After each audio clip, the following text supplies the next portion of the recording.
बोलो भागवत भगवान की जय। दशम स्कंद 49वां अध्याय। अक्रूर जी का हस्तिनापुर जाना। श्री सुखदेव जी कहते हैं, परीक्षित, भगवान के आज्ञा अनुसार अक्रूर जी हस्तिनापुर गए। वहाँ की एक वस्तु पर पूर्ववंशी नरपतियों की अमर कीर्ति की छाप लग रही थी। वे वहाँ पहले धृतराष्ट्र, भीष्म, विदुर, कुंती वाहिक और उनके पुत्र सोमदत्त, द्रोणाचार्य, कृपाचार्य, कर्ण, दुर्योधन, द्रोण पुत्र, अश्वत्थामा, युधिष्ठिर आदि 5 पांडव तथा अन्य इष्ट मित्रों से मिले। जब गांधिनी नंदन अक्रूर जी जब इष्ट मित्रों और संबंधियों से भली भांति मिल चुके, तब उनसे उन लोगों ने अपने मथुरावासी स्वजन संबंधियों की कुशल क्षेम पूछी। उनका उत्तर देकर अक्रूर जी ने भी हस्तिनापुर वासियों के कुशल मंगल के संबंध में पूछताछ की। परीक्षित, अक्रूर जी ने यह जानने के लिए कि धृतराष्ट्र पांडवों के साथ कैसा व्यवहार करते हैं, कुछ महीनों तक वहीं रहे। सच पूछो तो धृतराष्ट्र में अपने दुष्ट पुत्रों की इच्छा के विपरीत कुछ भी करने का साहस न था। वे शकुनी और दुष्टों की सलाह के अनुसार ही काम करते थे। अक्रूर जी को कुंती विदुर ने यह बतलाया कि धृतराष्ट्र के लड़के दुर्योधन आदि पांडवों के प्रभाव, शस्त्र कौशल, बल, वीरता आदि, विनय आदि सद्गुण देखकर उनसे जलते रहते हैं। जब भी देखते कि प्रजा पांडवों से ही विशेष प्रेम रखती है, तब तो वे और भी चिढ़ जाते, पांडवों का अनिष्ट करने पर उतारू हो जाते। अब तक दुर्योधन और धृतराष्ट्र के पुत्रों ने पांडवों पर कई बार विषदान और बहुत से अत्याचार किए हैं। आगे भी बहुत कुछ करना चाहते हैं। जब अक्रूर जी कुंती के घर गए, तब अपने भाई के पास जा बैठी। अक्रूर जी को देखकर कुंती के मन में अपने मायके की स्मृति जग गई और नेत्रों में आंसू भर आए। उन्होंने कहा, प्यारे भाई, क्या कभी मेरे माँ बाप, भाई बहन, भतीजे, कुल की स्त्रियाँ, सखी सहेलियाँ मेरी याद करती हैं? मैंने सुना है कि हमारे भतीजे भगवान श्री कृष्ण और कमल नयन बलराम बड़े ही भक्त वत्सल और शरणागत रक्षक हैं। क्या वे कभी अपने इस फुफेरे भाइयों को भी याद कर लेते हैं? वे मस्त शत्रुओं के गिर जाने से शोकाकुल हो रही थी। मेरी वही दशा है जैसे कोई हिरनी भेड़ियों के बीच में पड़ गई हो। मेरे बच्चे बिना बाप के ही गए हैं। क्या हमारे श्री कृष्ण कभी यहाँ आकर मुझको अनाथ और बालकों को सांत्वना देंगे? श्री कृष्ण को अपने सामने समझकर कुंती कहने लगी, सच्चिदानंद स्वरूप श्री कृष्ण, तुम महायोगी हो, विश्वात्मा हो, तुम सारे विश्व के जीवन दाता हो। गोविंद, मैं अपने बच्चों के साथ दुख पर दुख भोग रही हूँ, तुम्हारी शरण में आई हूँ, मेरी रक्षा करो, मेरे बच्चों को बचाओ। मेरे श्री कृष्ण संसार मृत्यु में और तुम्हारे चरण मोक्ष देने वाले हैं। मैं देखती हूँ कि जो लोग इस संसार से डरे हुए हैं, उनके लिए तुम्हारे चरण कमलों के अतिरिक्त और कोई शरण और कोई सहारा नहीं है। श्री कृष्ण, तुम माया के लिए सिर पर परम शुद्ध हो, तुम स्वयं पर ब्रह्म परमात्मा हो, समस्त साधनों योगोपायों के साथ स्वामी, तुम स्वयं योग भी हो। श्री कृष्ण, मैं तुम्हारी शरण में आई हूँ, तुम मेरी रक्षा करो।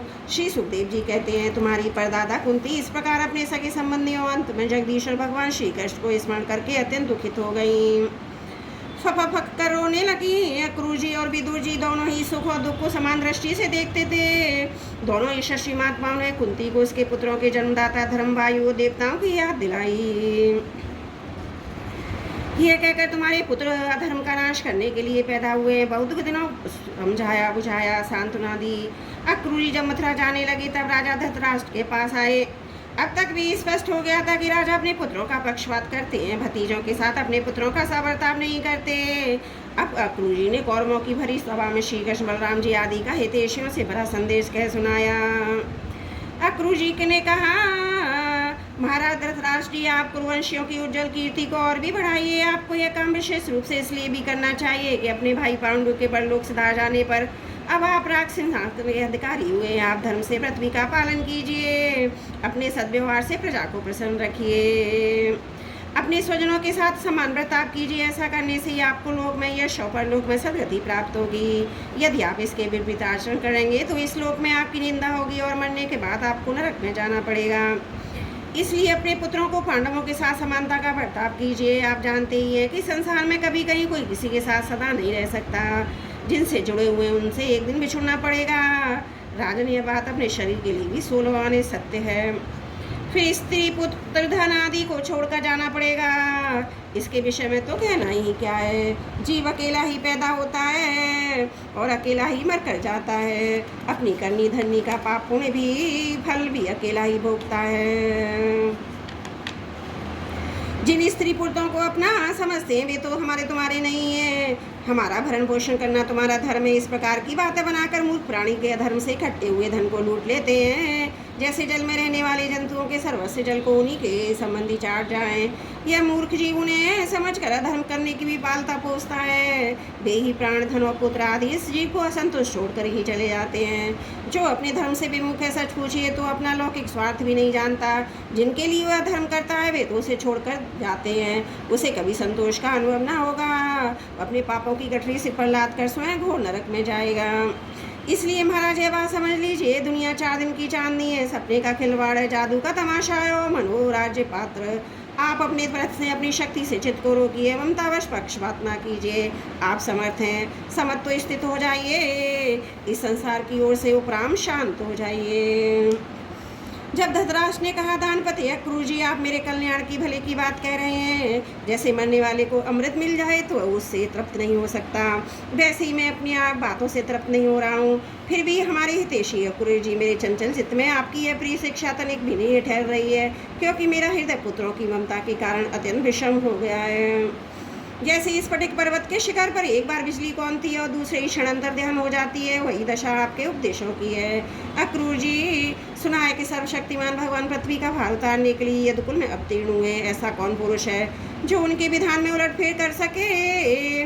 उनकी शिक्षा होगी वही होगा। भगवान की माया का मार्ग अचिंत्य है, उसी माया के द्वारा इस संसार की सृष्टि करके मैं इसमें प्रवेश करते हैं, कर्म तथा कर्म फलों का विभाजन कर देते हैं। इस संसार चक्र की बेरोक टोक चाल में उनकी अचिंत लीला शक्ति के अतिरिक्त और कोई कारण नहीं है। मैं उन्हीं परमेश्वर शक्तिशाली प्रभु को नमस्कार करता हूँ। श्री सुखदेव जी कहते हैं, इस प्रकार अक्रूर जी महाराज धृतराष्ट्र का अभिप्राय जानकर और कुरुवंशी स्वजन संबंधियों से प्रेम पूर्वक अनुमति लेकर मथुरा लौट आए। परीक्षित उन्होंने वहाँ भगवान श्री कृष्ण बलराम जी के सामने धृतराष्ट्र का सारा व्यवहार बर्ताव जो वे पांडवों के साथ करते थे कह सुनाया, क्योंकि उनको हस्तिनापुर भेजने का वास्तव में उद्देश्य भी यही था। इति दशम स्कंद पूर्वार्ध समाप्त। हरिओम तत्सत। बोलो भागवत भगवान की जय। बोलो भागवत भगवान की जय। ओम नमो भगवते वासुदेवाय। श्रीमद् भागवत महापुराण दशम स्कंद उत्तरार्ध 50वां अध्याय। जरासंध से युद्ध और द्वारकापुरी का निर्माण। श्री सुखदेव जी कहते हैं, भरतवंश शिरोमणि परीक्षित, कंस की 2 रानियां थी, अस्ति और प्राप्ति। पति की मृत्यु से उन्हें बड़ा दुख हुआ, वे अपने पिता की राजधानी में चली गईं। उन दोनों का पिता था मगधराज जरासंध। उससे बड़े दुख के साथ अपने विधवा होने के कारणों का वर्णन किया। परीक्षित यह अप्रिय समाचार सुनकर पहले तो जरासंध को बड़ा शोक हुआ, परंतु पीछे वह क्रोध से तिलमिला उठा। उसने निश्चय करके मैं पृथ्वी पर एक अधवंशी नहीं रहने दूंगा। युद्ध की बहुत बड़ी तैयारी की और 23 अक्षौणी सेना के साथ यदुवंशियों की राजधानी मथुरा को चारों ओर से घेर लिया। भगवान श्री कृष्ण ने देखा जरासंध की सेना क्या है, उमड़ता हुआ समुद्र।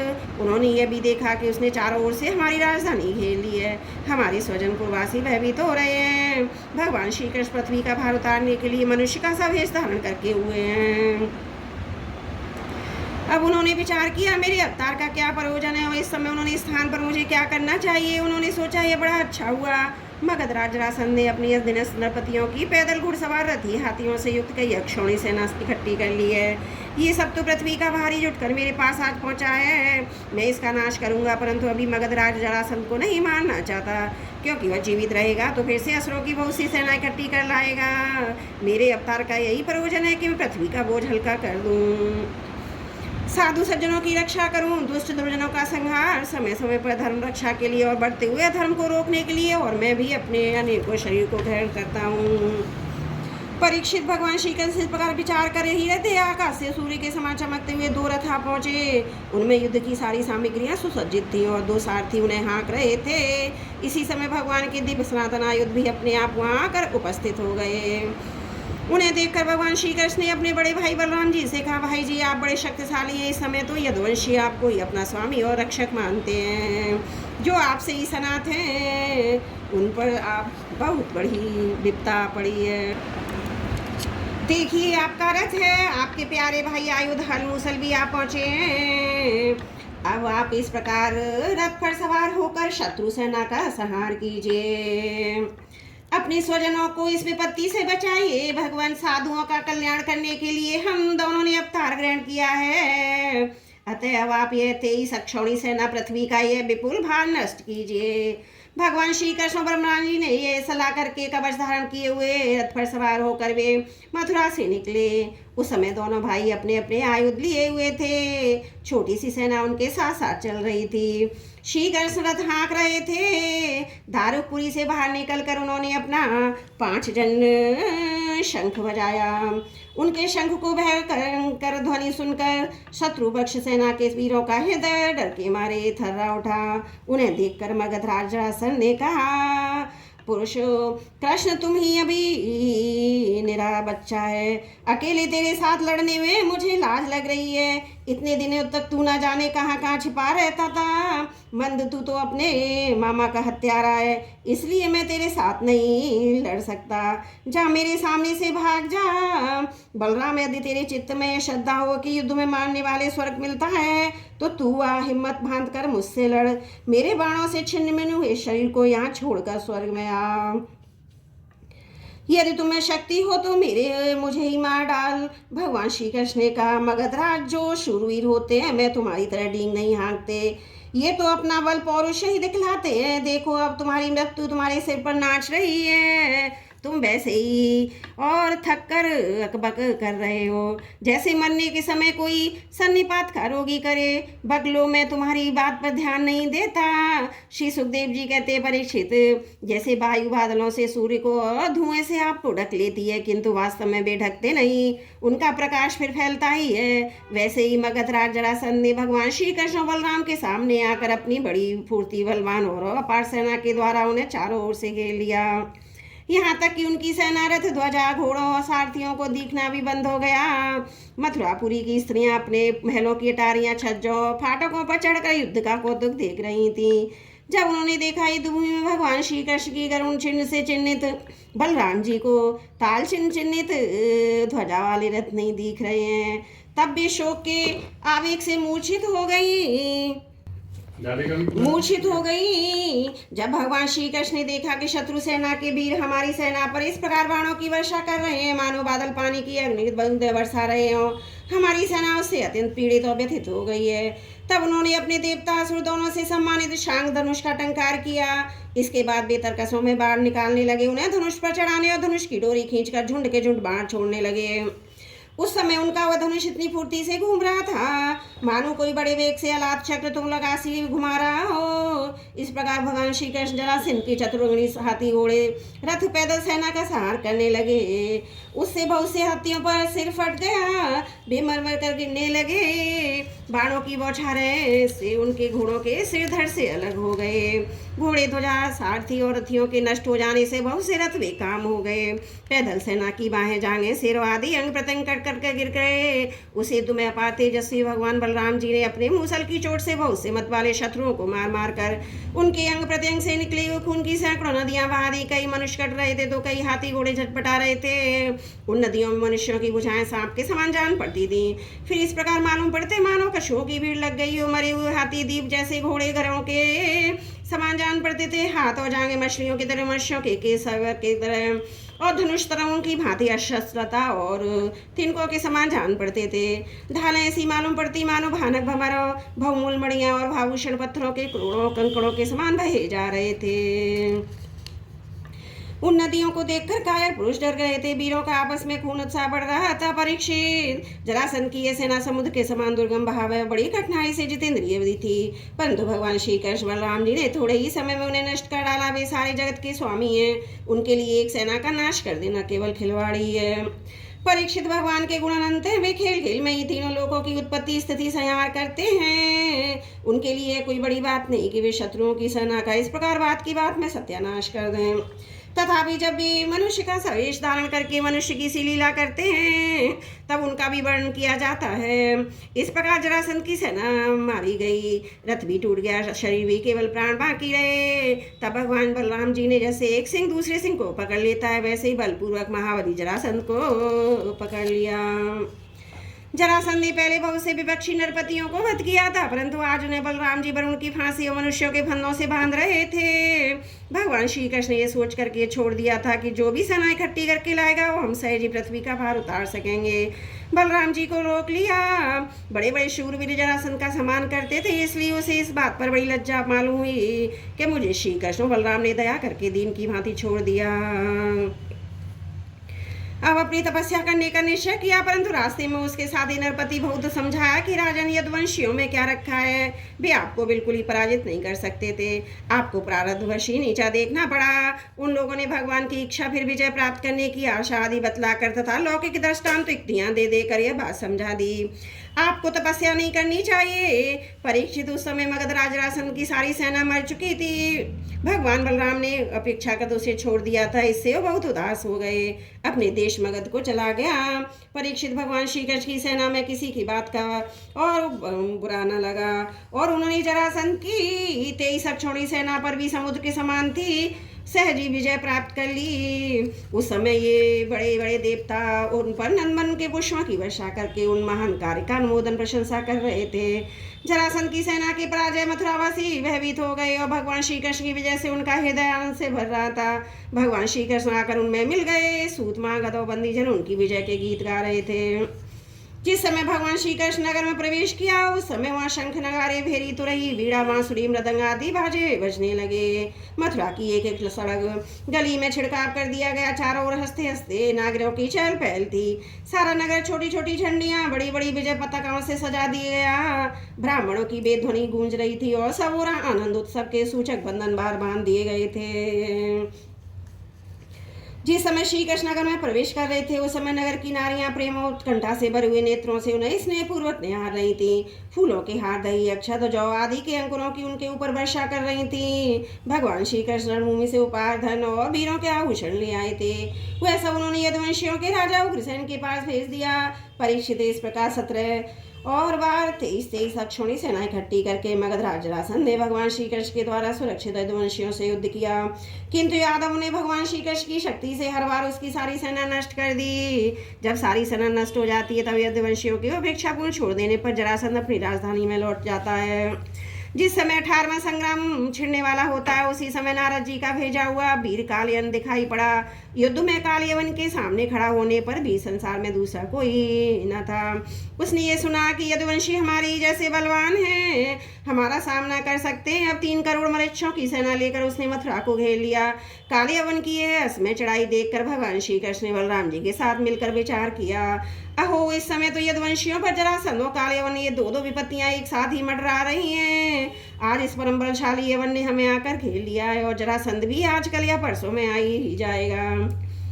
यदि हम दोनों भाई इसके साथ लड़ने में लग गए तो उसी समय जरासंध आज पहुंचा तो हमारे बंधुओं को मार डालेगा, तो कैद करके अपने नगर में ले जाएगा, क्योंकि यह बहुत बलवान है। इसलिए आज हम लोग एक ऐसा दुर्ग ऐसा किला बनाएंगे जिसमें किसी मनुष्य का प्रवेश करना अत्यंत कठिन होगा। अपने स्वजन संबंधियों को उसी किले में पहुंचाकर फिर से यवन का वध कराएंगे। बलराम जी इस प्रकार सलाह करके भगवान श्री कृष्ण ने समुद्र के भीतर एक ऐसा दुर्गम नगर बनाया जिसमें सभी वस्तुएं अद्भुत थीं। उस नगर की लंबाई चौड़ाई 48 कोस की थी। उस नगर की एक एक वस्तु में विश्वकर्मा का विज्ञान, वास्तु विज्ञान और शिल्पकला की निपुणता प्रकट होती थी। उसमें वास्तुशास्त्र के अनुसार बड़ी बड़ी सड़कें, चौराहे और गलियों का यथास्थान ठीक ठीक भाजन किया गया था। वह नगर ऐसे सुंदर सुंदर उद्यानों और विचित्र विचित्र उपवन से युक्त था, जिनमें देवताओं की वृक्षलताएं लहलहाती रहती थी। सोने के इतने ऊंचे ऊंचे शिखर थे जो आकाश से बातें करते थे। इस स्फटिक मणि की अटारियां और ऊंचे ऊंचे दरवाजे बड़े ही सुंदर लगते थे। अन्न रखने के लिए चांदी पीतल के बहुत से कोठे बने हुए थे। वहाँ के महल सोने के बने हुए थे, उन पर कामदार सोने के कलश सजे हुए थे। उनके शिखर रत्नों के थे तथा गजपन्ने की बनी हुई थी, बहुत भली मालूम होती थी। इसके अतिरिक्त उस नगर में वासुदेवता के मंदिर और छज्जे भी बहुत सुंदर सुंदर बने हुए थे। उसमें चारों वर्ण के लोग निवास करते थे। सबके बीचों बीच यदुवंशियों के प्रधान उग्रसेन जी, वासुदेव जी, बलराम जी तथा भगवान श्री कृष्ण के महल जगमगा रहे थे। परीक्षित उस समय देवराज ने भगवान श्री कृष्ण के लिए पारिजात वृक्ष और सुधर्मा सभा को भेज दिया। वह सभा ऐसी दिव्य थी कि उसमें बैठे हुए मनुष्य को भूख प्यास आदि मृत्यु लोक के धर्म नहीं छू पाते थे।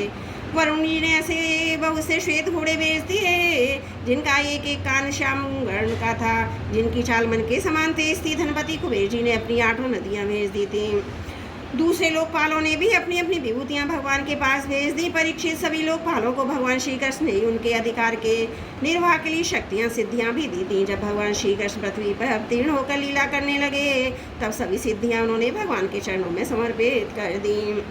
भगवान श्री कृष्ण ने अपने समस्त स्वदन संबंधियों को अपनी अचिंत महाशक्ति योग माया के द्वारा द्वारका में पहुंचा दिया। शेष प्रजा की रक्षा के लिए बलराम जी को मथुरापुरी में रख दिया और उससे सलाह लेकर गले में कमलों की माला पहने बिना कोई अस्त्र शस्त्र लिए स्वयं नगर के बड़े दरवाजे से बाहर निकल आए। बोलो भागवत भगवान की जय। दशम स्कंद 50वां अध्याय समाप्त। त्रुटियों के लिए क्षमा चाहती हूँ।